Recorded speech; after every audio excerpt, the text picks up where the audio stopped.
Well, of course, you all know me. My name is Jennifer, and I'm the Fitness and Wellness Director, but you may not know my history from before Butterfield.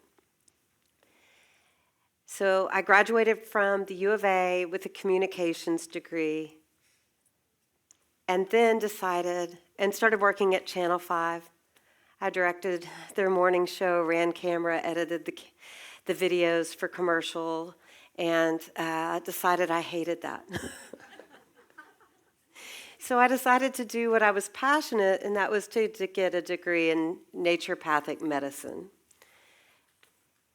This was the early 90s. There was no wellness industry.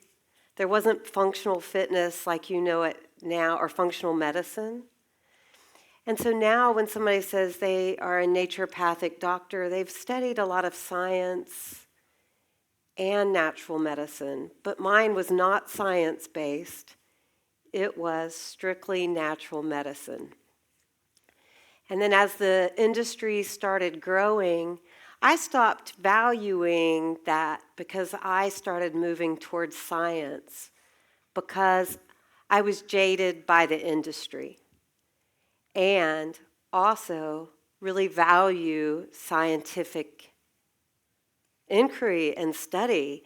And so I've gone so many different directions with that background.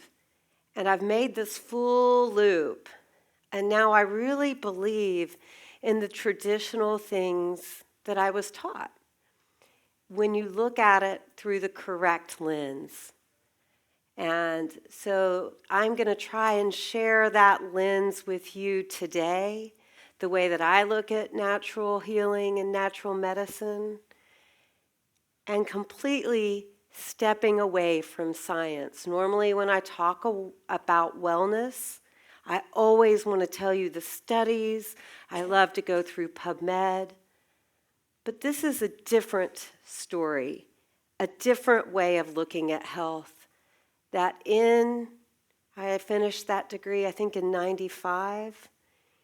In however long it's been, I've really cultivated these beliefs, and that's what I want to share. It gets me out of my comfort zone. Oh, I may have started a little early. It gets me out of my comfort zone a little because I'm sharing this more from a personal lived experience without the backing of being able to tell you about this study or that study. So all I ask is that you take this journey with me, take in what resonates with you, and leave the rest. And at the end, no matter what, hopefully you'll enjoy a tea that I've prepared for you. So when I went to work for Ozark Natural Foods, I had completed a naturopathic degree, all studying traditional medicine, from herbs to homeopathy to supplements to food as medicine. And now that I look back, I think it was a very good program. They would have us do certain things, and a lot of it was correspondence, and then we would go and study in person, of identify 4 herbs that grow in your area, their medicinal benefits, and then capture the active ingredients and send us the tincture you created. Or it was all very hands-on, very much learning. And then I went to work for Ozark Natural Foods. And at first I thought, oh, I don't want to work at Ozark Natural Foods. That's a little too hippie for me. I want to go work at the American Heart Association. But Ozark Natural Foods says, if you don't get the job, we need you. We're moving from Dixon to college, and we want you to design the store. You're one of the few people who knows every product in it. I had already opened a health food store called Genesis in Bentonville, and Waving Wheat when they were on crossover, if you remember those. So they knew my experience with that, and they said, we'll make it a really good deal for you if you will come and work for us. We will have you design the store when you go when we are moved from Dixon to college. We will allow you to take home any product you want and learn to make it, and then you can teach other people how to use it. We will pay for you to go study with other herbalists.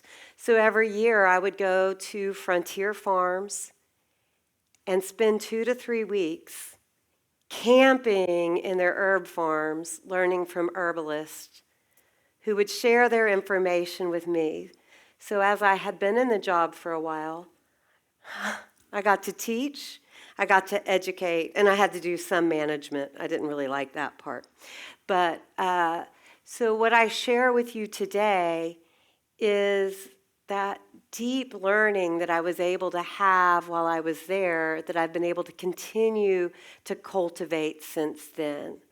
But all coming from a very, very traditional lens, one that I haven't always valued, but one that I very much value when my own life and the way that I do my own healing if I don't feel good, or let me put it this way, it's the way I keep myself healthy.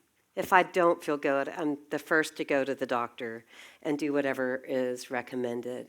But I think you can really use natural medicine to stay as healthy as possible, as vibrant as possible. And so I found this old picture because while I worked for Ozark Natural Foods, I wrote for the paper.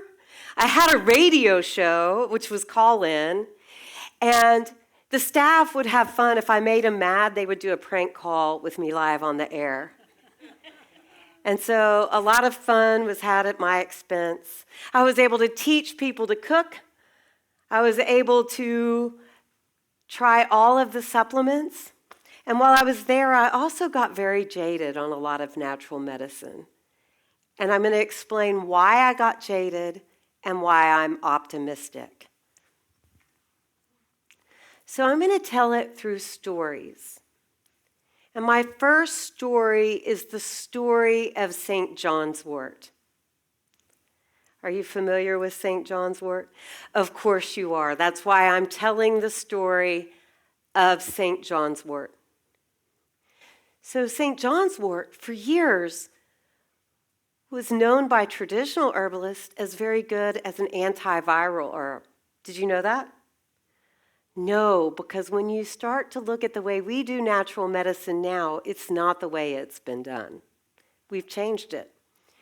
So St. John's wort had a lot of notoriety, traditionally, as antiviral.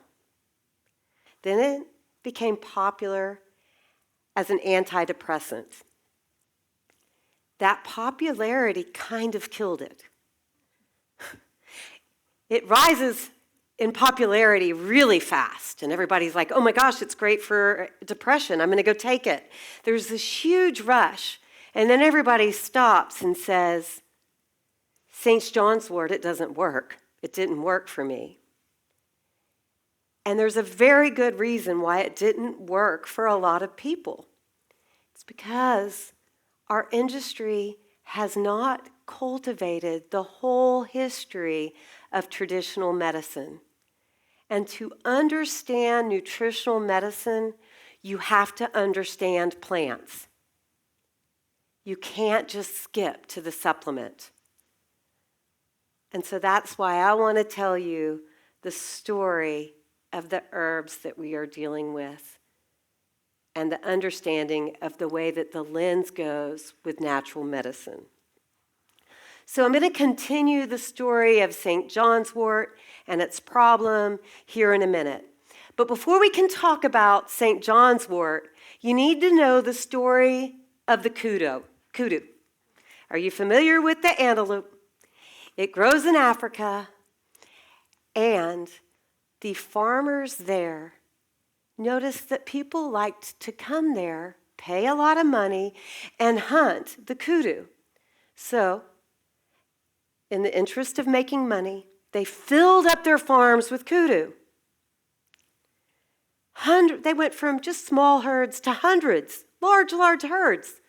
And one day, one of the farmers walked out, and their herd was dead. They thought, oh my gosh, all of this money is gone. What in the world has happened? So they took the kudu and they autopsied it. Kudu, I have to back up and say, eats mainly acacia, a very fibrous, you may see the supplement, a very fibrous plant in Africa. Kudu normally only has an ingredient called a tannin at 4%. You may be familiar with the name tannin if you're a wine drinker. But tannins were only 4%. But for kudu and a lot of other animals, if a plant has more than 4%, it can be toxic, but less, it's healthy. They didn't understand the wisdom of a plant. The acacia is suddenly being eaten and about to not be able to maintain its life because of the new increase in the kudu. So the acacia plant does what we don't always talk about with plants. They communicate, they help each other, and they change their chemical compound based on the environment and what's going on. So very simply put, the acacia says, we're being eaten alive. Send the message to all of our ancestors and tell them, raise up the tannins so you can survive. So that's what the the acacia does. It starts producing tannins at 12%. That 12% tannin kills the kudu, saves the acacia. And that is an important part to our plant kingdom. It makes it miraculous. It gives a whole nother world when you see a plant. And it helps you understand what you sign up for when you say, I want to try traditional medicine. It works totally different. So this is the way I want you to look at plants. They have a communication system totally unknown to us unless you're studying it, based on their own survival. They communicate through their root systems, through the mushrooms, and through the air, phytoncides, that they now know that when we breathe it in, it improves our immune system. And that is what helps set the chemical makeup of a plant. They can increase the way they smell to draw a predator to whatever is eating them. They can increase different chemicals so that that predator dies off quickly if there's an infestation of insects. It is a miraculous thing that we're hardly ever told about. But if we don't know about it, we don't know how to pick what to take if we ever want to try anything natural, or how to put it in a capsule where it's powerful. Everybody following me? So back to the story of St. John's wort. It gets hugely popular. Everybody's running out to buy it for depression. So the industry says, we must cultivate the St. John's wort. What happens when you cultivate it? It goes from this harsh life to a cush life. What's not happening? Predators. So what's not happening? The increase in hypericum, the active ingredient. So then what happens to us? We don't get the benefit because we're no longer ingesting it in the way that it was meant to be ingested. So that's the story of St. John's wort. And several other ingredients. Also, some have speculated that that slight antiviral also plays a role. So when you look at a plant, there are all of these other things that go on other than what's been popularized. It's a world that we are just now starting to understand and probably still have a lot more to understand. So I just wanted to put this chart up so that you kind of get a little bit of the world of plants through their properties. If you look at alkaloids, which come in coffee, tea, and tobacco, we know it for being pain relief, antimicrobial, having anti-inflammatory. The plant knows it as a defense strategy. It helps with stress. It helps the regulation of the plant. It helps defend against herbivores and pathogens. So what the plant is using for defense, we get as a benefit to our health sometimes. Flavonoids, I'm sure you hear about those. They've been popular lately. They come a lot from citrus fruits and berries and other things. That's what provides the antioxidant properties, the anti-inflammatory properties, the cardiovascular protection, and cancer prevention. For the plant, it helps prevent with UV radiation, creates the better nitrogen, helps against pathogens, regulation of cell growth. You start to get the thought. What we benefit from a plant is actually the plant's immune system. Resveratrol, have you been reading all of this stuff on resveratrol? There's been a lot out recently. A lot in grapes, berries, peanuts. It's a huge antioxidant. That's the popularity. It's being touted for cardiovascular protection, anti-inflammatory, anti-cancer.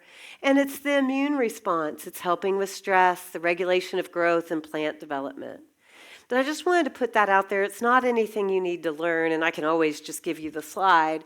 It's just to have a working knowledge of the way that the plant works. Any questions so far? Interesting?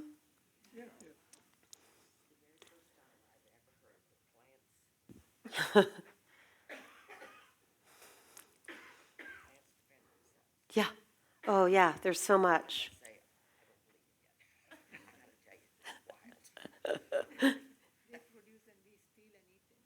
Yeah. No, it's really interesting. She said it's hard to believe this about the plant. She'd never heard about it. Well, so, okay, who of you are familiar with Foxglove? A long time ago, Foxglove was treating people in heart failure. Huge success. And so medical industry ran out and it was like, okay, Foxglove treats heart failure. Let's create a drug, digitalis, with it.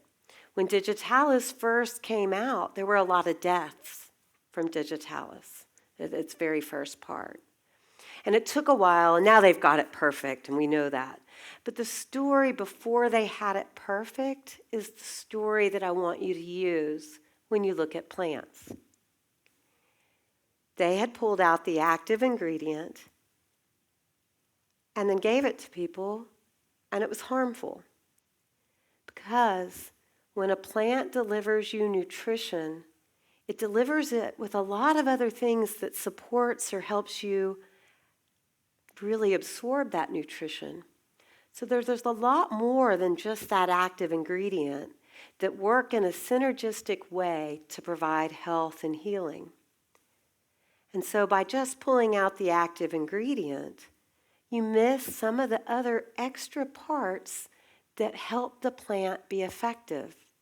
And that's a knowledge we have to know how to use a plant.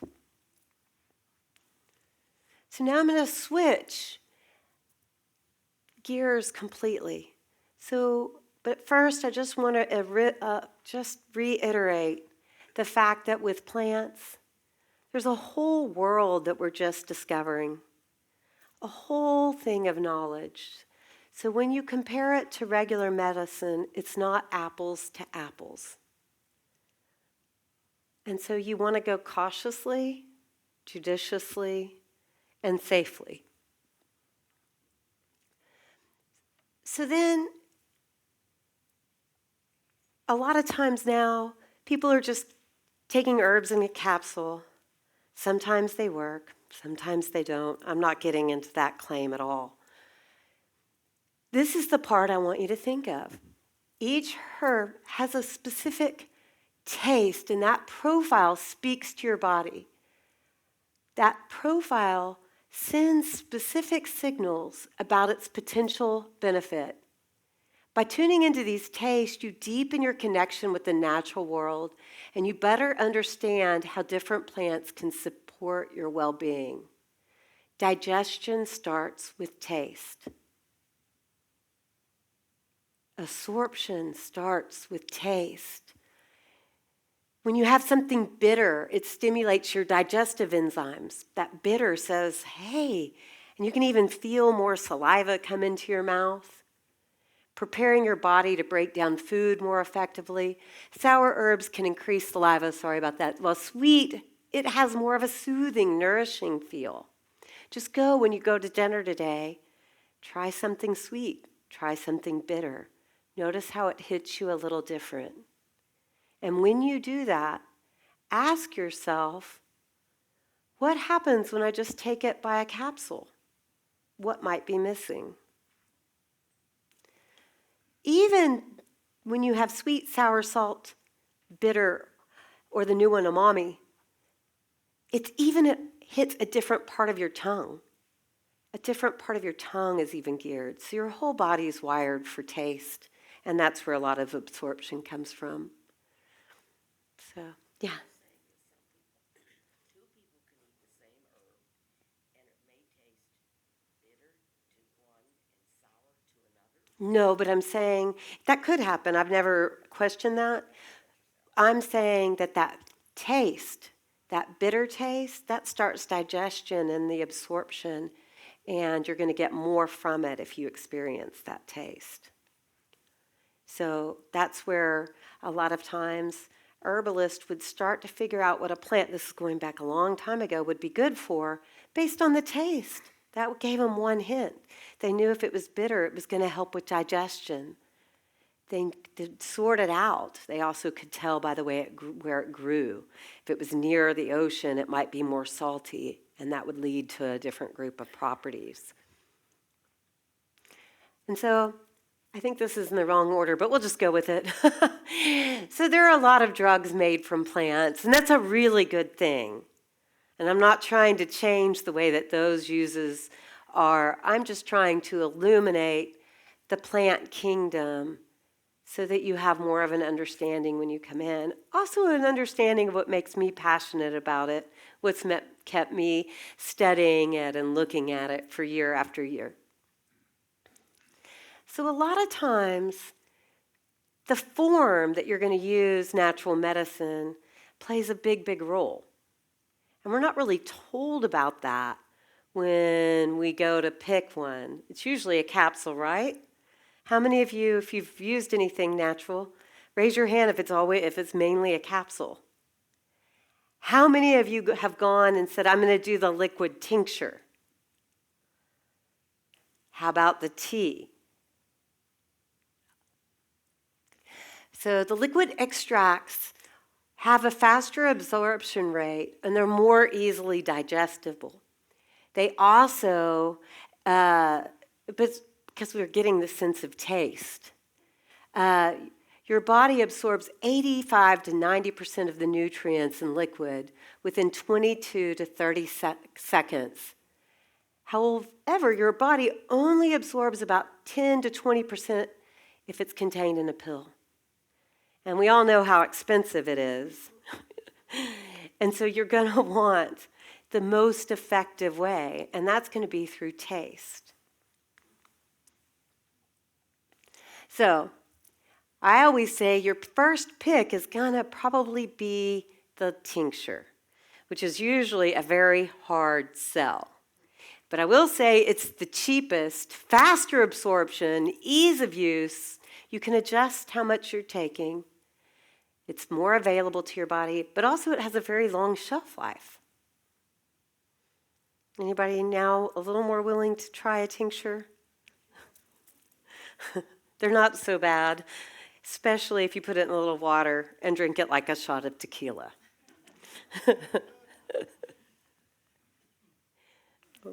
Hold on, I think I've got these a little out of order.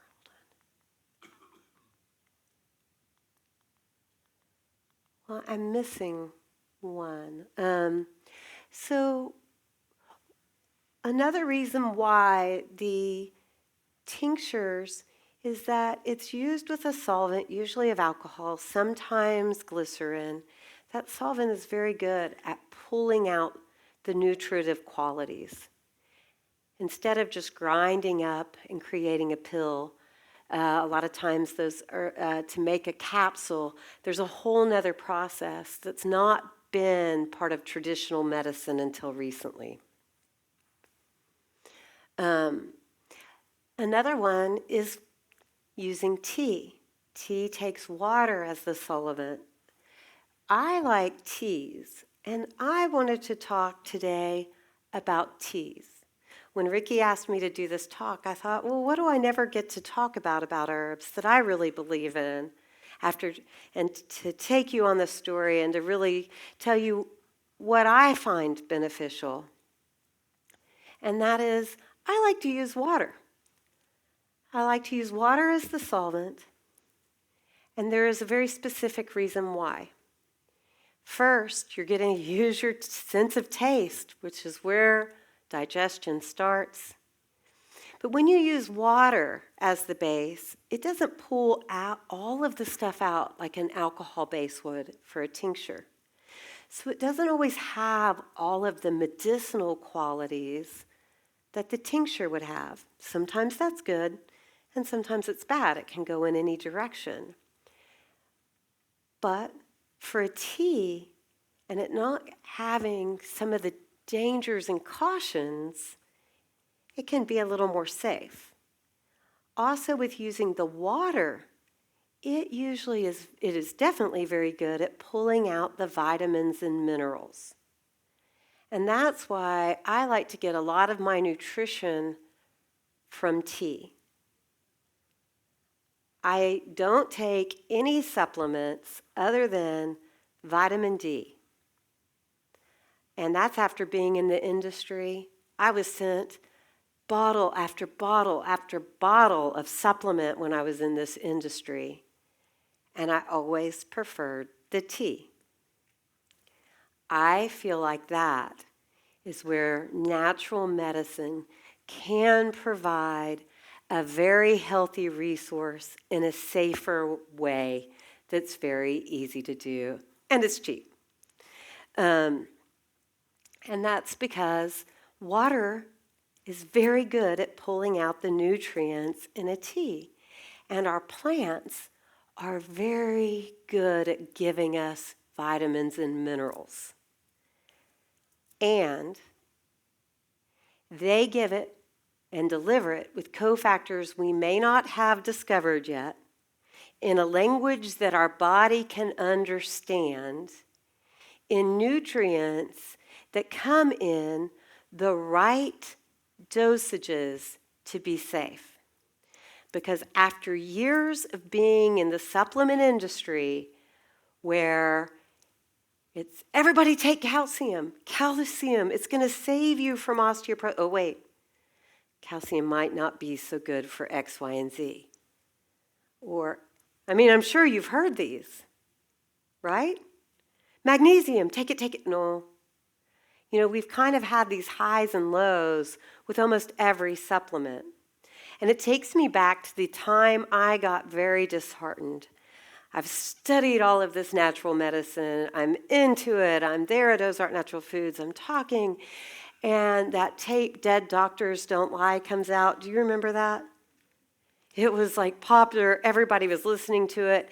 And it was selling colloidal minerals. And a lady runs in and she's like, "You've got to carry it." And I was like, "Yeah, I've been hearing about it. I see it everywhere. I know about it." And I grab it and I'm looking at seriously bringing it into the store. And I turn it over. And on the back of the label, it has arsenic and cadmium. And I thought, oh my gosh, this is awful for us, but it's being touted as everything. And then I would see more things like that, the active ingredient, or having people say it didn't work, it did work, now I had too much of this. So one way to do it is through a tea. And so I want to go back to the time when I worked at Ozark Natural Foods, and they would send me to study with the herbalist. I want you to go back to me with me in my 20s. because I had not met any of you yet. I was young. And there is a gentleman who I really liked the way he talked. I liked his information. And he kept telling me he was in his 90s. And I kept saying, no way. I don't believe you. You're not in your 90s. You're going to have to show me your driver's license. And he was like, no, I really drink a lot of these teas. They've been passed down through my family. I've given them to my children. So, of course, I was a convert. And I started learning and studying from him, and every year I would go back to him. And so today I'm going to share his recipes and his teas that were echoed with other herbalists. But he was living proof.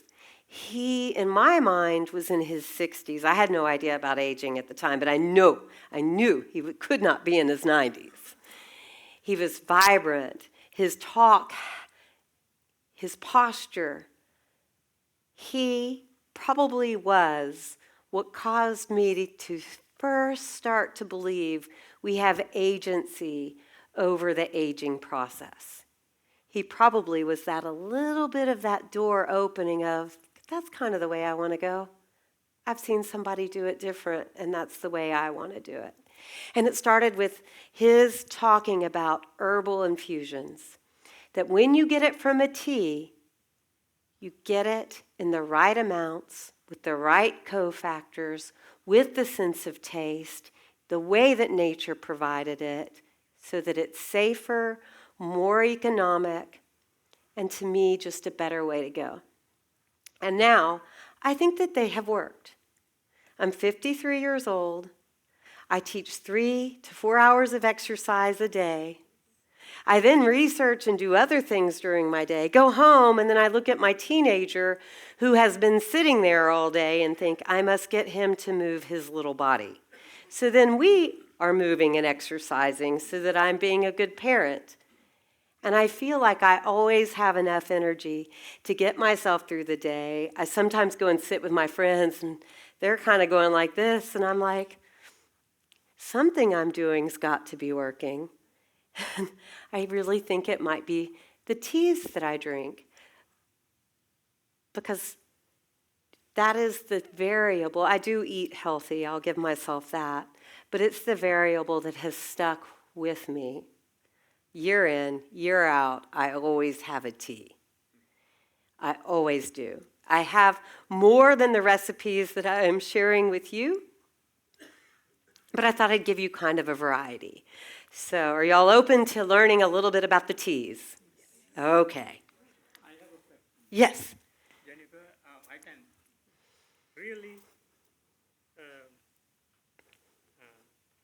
attest what you're saying, because I am a lifelong tea drinker. Ceylon tea, natural tea. Yeah. Now, what do you think is the best kind of tea? There are herbal teas, there are zillion type of teas now. They manufacture, the processing companies are even adding color to tea now. I think the purest way you can get it, the way that I have learned on everything, if your great-great-grandmother recognizes it, would have drank that tea, that's a good one. Anything that's new within the past 10 years, be a little suspicious. So the ones that are adding color, but the ones that you're like, this one, it's been around for a long time, that is, to me, your director. It's going to tell you which way to go. Like green teas, we've been hearing, and I can even tell you more about that because green tea has been one of my favorite ones to study. But I was trying to bring in things you've never heard of, and so that's why I picked these 3. And I have a lot after buying samples, so if you come to class and you like them, I'll brew them for class, just FYI. So these are nutritive infusions. This is creating a tea that can function as a supplement. To do that, you take a quart jar, you put 1 ounce of herb in it. You don't want to just pick any kind. You want a kind that's been used for generations, and I'm going to give you some. And you let it steep for 7 hours so it has plenty of time to take all of the nutrients out of that plant. 1 quart. So I just fill my quart jar up with boiling water. Put the lid on, let it sit overnight, put it in the fridge. I guarantee there's always one hidden in my office. Has been for 30 years. But I like it because there's little risk. It's not like a tincture with the alcohol that's pulled in a lot of the active ingredients. It's in a water-soluble solvent, long steep to pull out the nutrients. So it's different. Yes, but I just do the boiling water. Now, some of the ones, I have rosehip, and some roots or some of the more dense ones you want to boil. The flowering and the leaves, that you just pour boiling water over. And I always let it go to a boil and then just come under the boil, kind of like you would do like a green or black tea. So nettle is one of my favorite. It's right here. And you don't have to take any notes because I've got it all written out for you. It has the recipe. But before you take a sample, I've got the contradictions. There are still some. So you want to make sure that it's okay for you to drink. It's written right here. Hopefully I have enough handouts for everyone. So you'll have the recipe, the benefits, and the contraindication with the handout on the teas. So nettle. Nettle is the one that I consume all the time.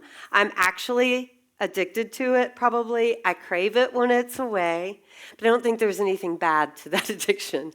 But also nettle is going to be your least favorable taste. If you like a little bit of cool grass in the morning, it's your taste style, because it does taste very nutritious. So I always tell everybody, take about 4 ounces and don't savor it, just get it down. And it's instead of a multiple vitamin. So nettle, when it was introduced to me, the guy that I learned from, he was like, it's got every known nutrient. And it really does have them. And it has it in a synergistic form, the way nature intended, like a food.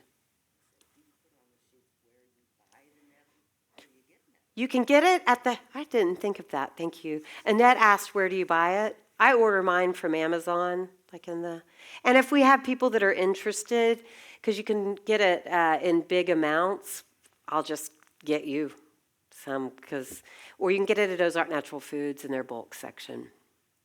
Yeah. So if you decide you want to buy it, you can always go through me. I'll help you figure it out.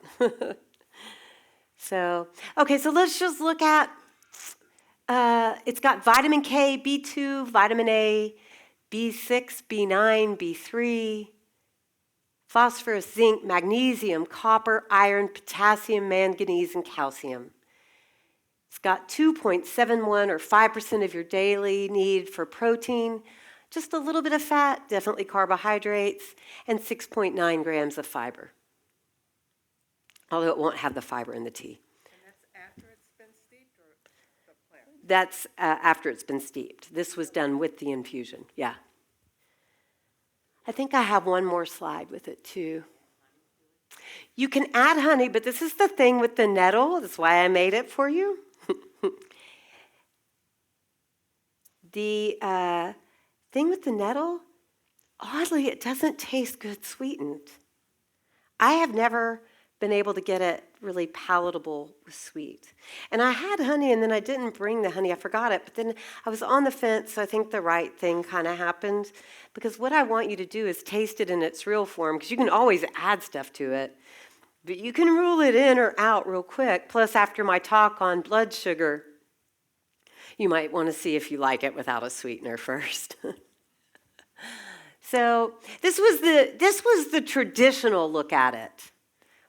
So, and it was described back then as a salty, swampy, slightly seaweed taste with hints at its high mineral and chlorophyll content. It's supposed to energize the whole body, provides iron to counter anemia.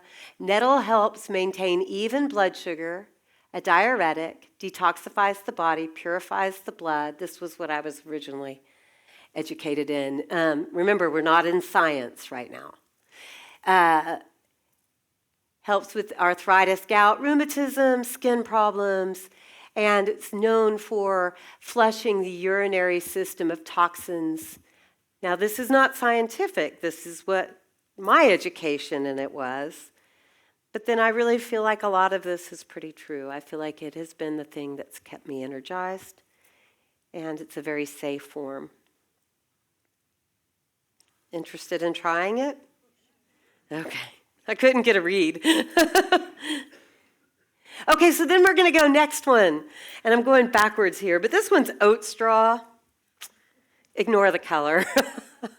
Oat straw is different from nettle. It actually is going to be one you want to drink more in the evening. It's known for helping with stress, fixing the adrenals, helping you to relax. It has a much better taste.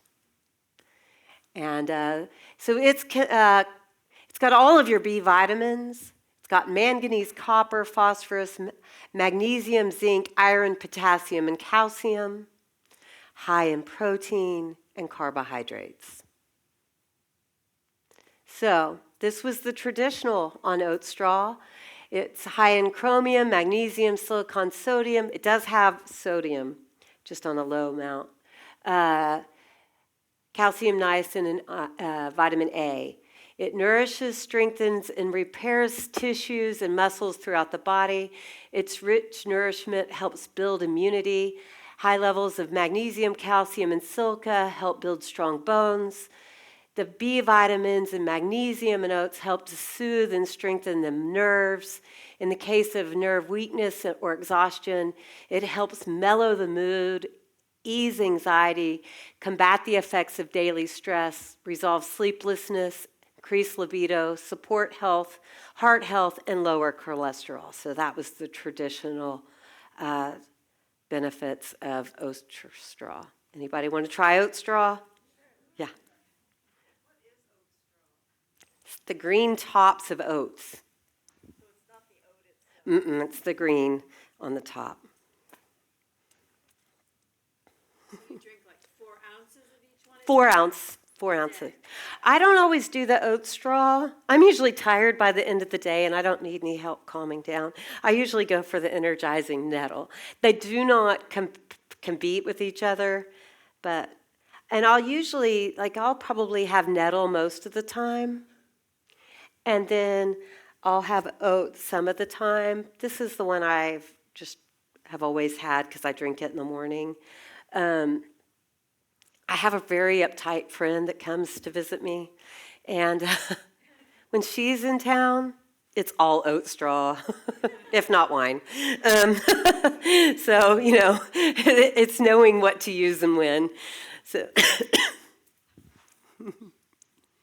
okay, I have all my slides. I was going fast. Okay, rose hip tea. This is a little bit different, and I forgot to sample this one before, so I'm hoping it's not extremely strong. I didn't have my measuring cup for this one, so this is my eyeballing. But if you find that it's very strong, unpalatable, just know you've gotten your vitamin C for the day. Vitamin C in rose hips comes with a range of cofactors like bioflavonoids, carotenoids, antioxidants. It's got a lower amount of vitamin C, is generally lower than the synthetic supplement, but more available due to the presence of all the cofactors. If you remember the talk about foxglove. Rose hips contain other beneficial compounds that are anti-inflammatory, antioxidant vitamin, which provides a broader range of health benefits. Vitamin C, when it's synthetic, is used for rapid supplementation to help with a deficiency. And this is what I want to take you into this study. But first, I drink this one a lot just in my afternoon because I enjoy it. I may have made it too strong because I was going to test it and my day got away. But I just kind of enjoy this, and I know that as I'm enjoying it, and I'll put some honey in it, but I didn't bring honey because I thought, if you can always try it with honey later. I want you to know what it really tastes like. But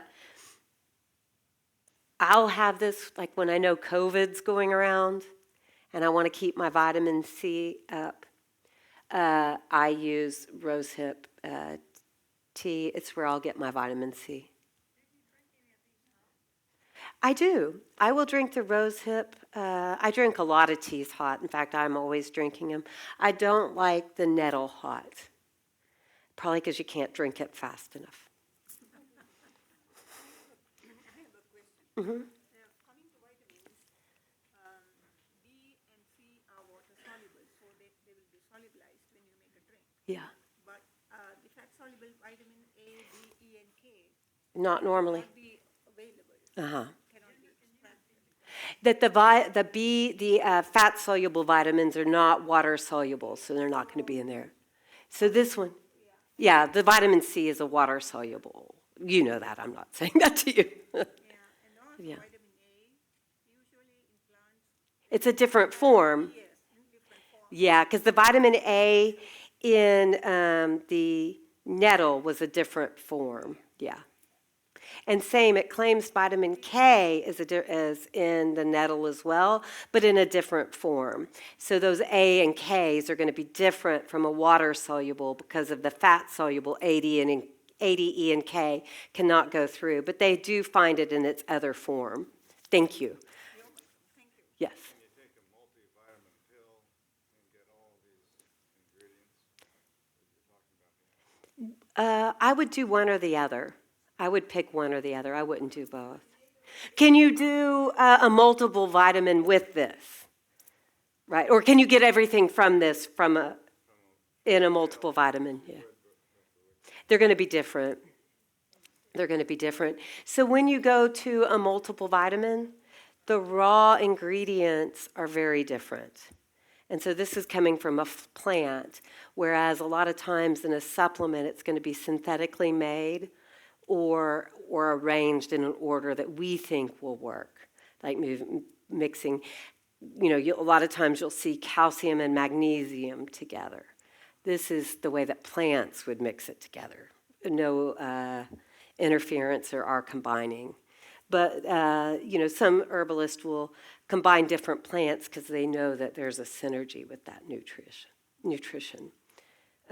One thing I remember learning when I was going through my program, this would have been 30 years ago, was that with vitamin C, they did an interesting study, and I cannot find it anymore, but I remembered it so clearly. And so it's the concept of it. And that is that they found that like there were, I think, roughly 37 milligrams of vitamin C in an orange. We're giving people about 1,000 milligrams in supplement. And they found that the orange provided health benefits for a lot longer than the supplement. That there are things that we have in plants that just don't translate to a supplement. They don't find the same work. It takes me to omega-3 vitamins because that's one of the most common supplements from, oh wait, I'm going to come back to that. They found that when they compare eating seafood to omega-3 supplements, there's definite benefits to the supplement, but it'll never be the same as the food. They found that when you eat the seafood, the omega-3 actually is helping you for a couple of days, where it's just helping you for a day with the supplement. And they've also found a weaker link for reducing heart disease when you take it in a supplement than when you eat the food. There are things that happen with foods that we just can't get into a pill yet. And it's through that lens that makes me think when I'm looking at how do I create the biggest chest of creating, like a war chest of creating health for myself, what am I going to use? I'm going to use something that we've used for a long time because I think it speaks to the wisdom of my body that my body understands. It has things that we haven't found yet. And That's where I think there's a lot of wisdom in some of the traditional ways of looking at different teas, tinctures, and natural medicine. Big kicker is high-quality seafood. Yeah, you had to bring that part up, yes. I almost thought, and we could do it, a talk on seafood to pick, because we do have a problem with seafood and the industry right now. But you can get omega-3s from chia seeds. You can get omega-3s from walnuts. Doesn't have to just come. But then you want the DHA. That comes from the fish. So it's confusing. It's complex. So what I thought when I was designing this talk, how do I give you, based on my years of study of this, a little bit of a way to just go, just a little bit of a lens so that you could open up into that. And so to go back, I do believe that the author Michael Pollan, who wrote, or he said, eat like your great-great-grandmother would recommend. Use food as medicine. And then my ad is, add teas to supplement. And if you want to experiment with natural medicine, use it in a way that's been used for generations and generations. That'll keep you healthier, because you always want to be adding to your health, not something that later down you're like, maybe. Like the person who was spending $40 on colloidal minerals, not realizing they were paying to take cadmium every day, arsenic every day. So you want to go gently. Well, I think one thing, though, that's confusing and maybe isn't studied enough, but not all of us or our ancestors did live by an ocean full of seafood. Right. And they've had quite as much or more longevity. So there's a way that your body's getting what you need depending on genetically where you live and where you're from. She's saying that not all of us tell me if I get it wrong. Not all of us grew up near the sea, especially looking back in generations when we weren't traveling and bringing food across, but people were still healthy. So there are ways to get that nutrition, because everything right now is popularized, like the poor St. John's wort. So we're told, get it here. It's, Should we be concerned about the salmon being Pacific or Atlantic? that's a whole, You should be concerned if it's farm raised and shot yeah, exactly. with red dye so it looks like regular salmon. You want to know a lot about picking seafood. Would you like a talk on it? Because I'm afraid if I went just a little, we would be here. Well, we're pretty limited. We're not going to go buy that and cook it. We're limited to what we get here, pretty much. So, pretty much. I don't cook anymore. Yeah. I know, you're limited here. That's where infusions and teas and supplements really do count and make a difference. Right. And now you don't want to fill yourself with mercury from fish. Yeah. So, I mean, It's a hard one. That's why I was like, I want to bring up omega-3s because there is the difference, but some of it gets nuanced. I saw somebody, Mal, did you? I understand when you buy a medicine over, like, to Walmart or over the counter, that that's not very much of what you really want in those things. So is it better to go find it? I mean, where do you go to get the stuff that's really in these pills things? Do we have to get from the doctor? Okay, so I can give you, I can give you a quick cheat sheet, or we can do another talk if it's not a good enough cheat sheet. But let me go back. First, don't buy your supplements on Amazon. Do not buy your vitamins or supplements on Amazon. They have a lot of frauds, a lot of people scamming it. I buy a lot of things on Amazon. I will not buy a vitamin when I choose to take them. Okay with the nettle and the Yes, because that's the whole herb. And every time I bought the nettle, oat straw, or rose hips, it's coming from, you'll see, it's coming from one or two places. It's coming usually from frontier farms where I would go and study, so I know that theirs are being grown well, because you can see where it's coming from. But do not buy your supplements. There has been a lot of fraud. One subscription that I pay for, and I paid for years, it's called consumerlabs.com, or if you've been to a few of my talks on anything natural, you'll know about it. Consumer Labs, they're not always looking for, is magnesium good or is it bad? They're looking at what's on the shelf. And they pull all kinds of brands. So let's say I'm going to make up magnesium.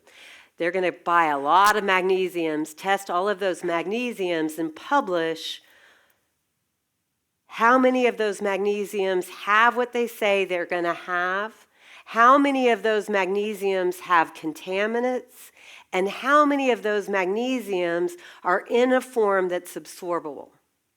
In tracking that, there's a lot of buyer beware. Like berberine right now, it's having its little rise. It's the St. John's wort of right now for blood sugar. A lot of people are saying it can act like the Ozempic that's out and so popular. So a lot of people are going to berberine. So I pulled up berberine out of curiosity on Consumer Labs, and I had a friend that wanted to buy it. So I was like, I'll tell you at least what brand to get. And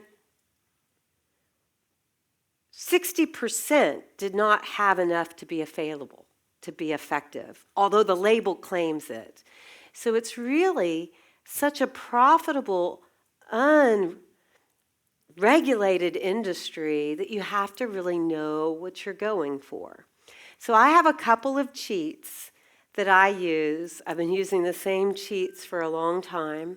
But let's say you want to get a multiple vitamin. You're going to go to the multiple vitamin. You're going to turn it over, and you're going to look first that it has the nutrient, and then next to the nutrient, apostrophes with what form each nutrient's derived from. Because if it doesn't want to declare that, it's probably going to the cheapest place. Once you've established that part of information is there, go all the way down to the vitamin E. And look at what form the vitamin E is coming in. And remember one thing, less is best. Less is always best. And on this, if it says D-alpha tocopherol, that's a natural vitamin E. Much better than if it has the DL-alpha. When that L gets added, it's a different component. And it shows you the type of ingredients that company is going for. Then go all the way down to the other ingredient list. And you want to think of your great-grandmother and have the least amount of ingredients. And you'll know pretty quick with a lot of dyes, that one's maybe not so good. And so if you look at the details, a lot of times the company will kind of give you a hint. And that can kind of help you. Then when I'm going to do an herb, I hardly ever get it from a capsule. I always get it from a tincture.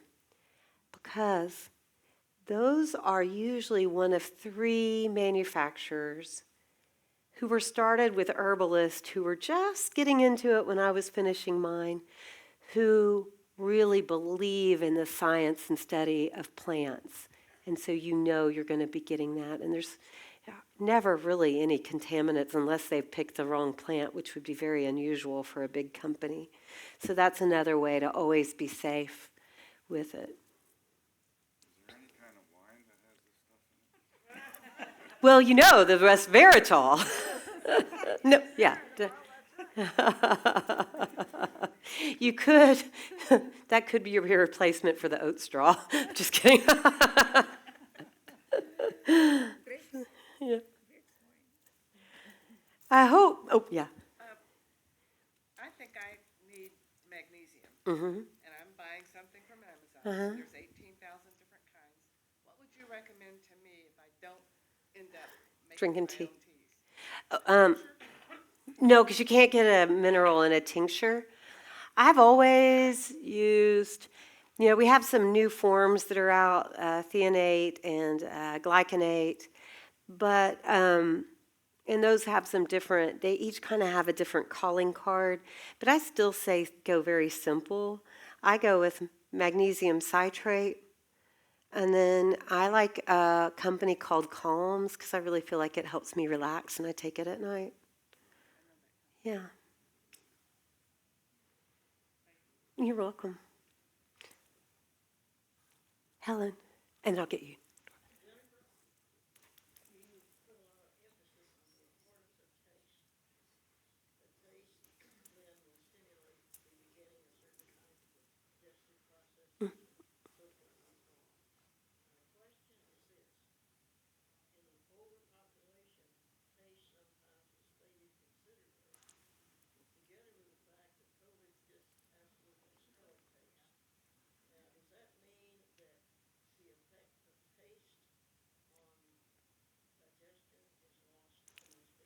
I don't think so, because you still get that extra. Well, oh, thank you, Ginger. I meant to.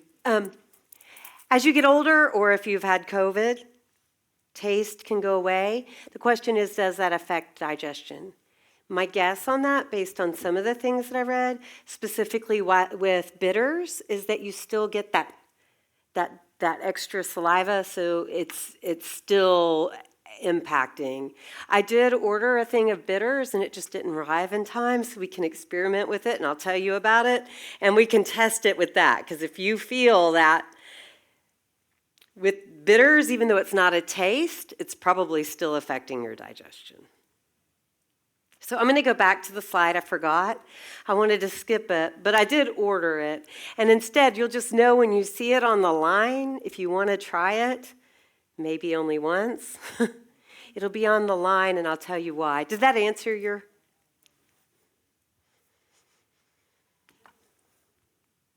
Doris, I have not forgotten you. I'm going to finish this part. Yeah, it's right here. One thing from traditional medicine that can really help is there used to be digestive bitters. Remember? How many are familiar with that? It starts the digestive process.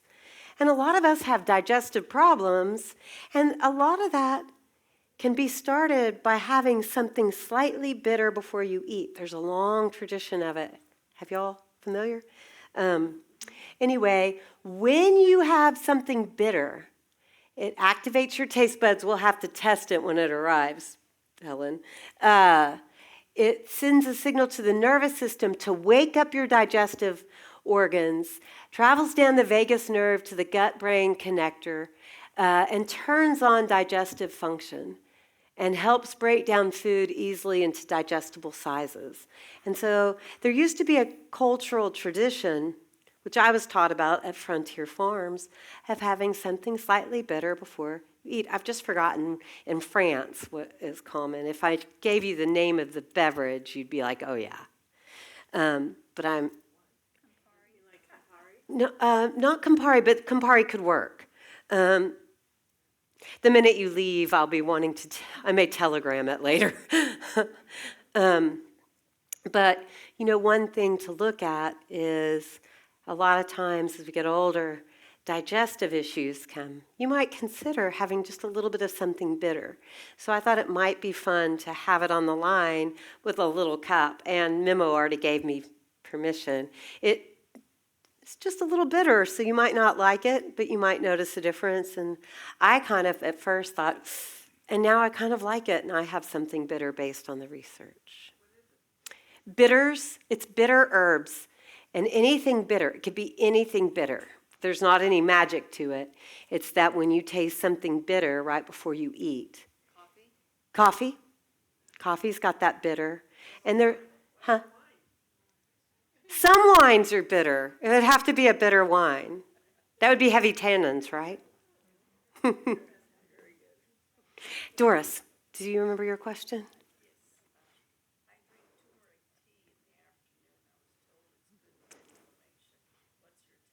I think turmeric is good for inflammation. There's some ways that it works synergistically that you want to be aware of. You want to have it, the research that I've read is that you need to have it with a little bit of fat. That helps you absorb it. And pepper, the purpurine in pepper helps because it's a hard ingredient to get all of the absorption going. So what's with turmeric helps you. So I feel like if you can get it in your food where there's a little bit of fat and with a little bit of pepper, which is the way it's normally cooked.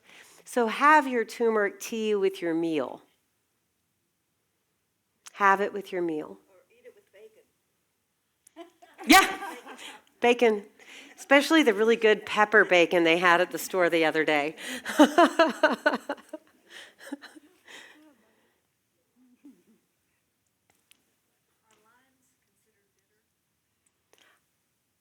Yeah.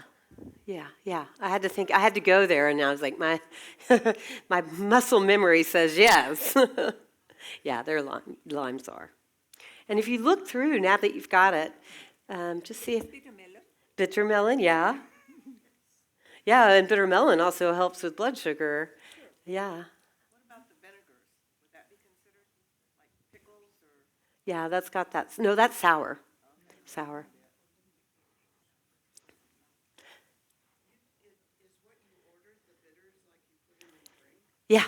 Because we always, when we had stomach aches as a kid, we had bitters with soda. That's it. Because it would get that digestive stuff going. She said the bitters like you would put in drinks, and that they used to mix it with soda during a stomach ache. That's the same exact thing. Yeah. It can all go into a nice cocktail. Does anybody else have any questions? There are a lot of bitters on Amazon. How would you know which? It just has to taste bitter. Don't care. I like, can I look at yours? This is the one I get. I got a different brand because my budget was small. But the one I take is called, and I carry it in my purse. It just got confiscated on my way back from Puerto Rico because I didn't have anywhere to put it. But wait, I'm not seeing the brand I like. Is it a liquid? Yeah.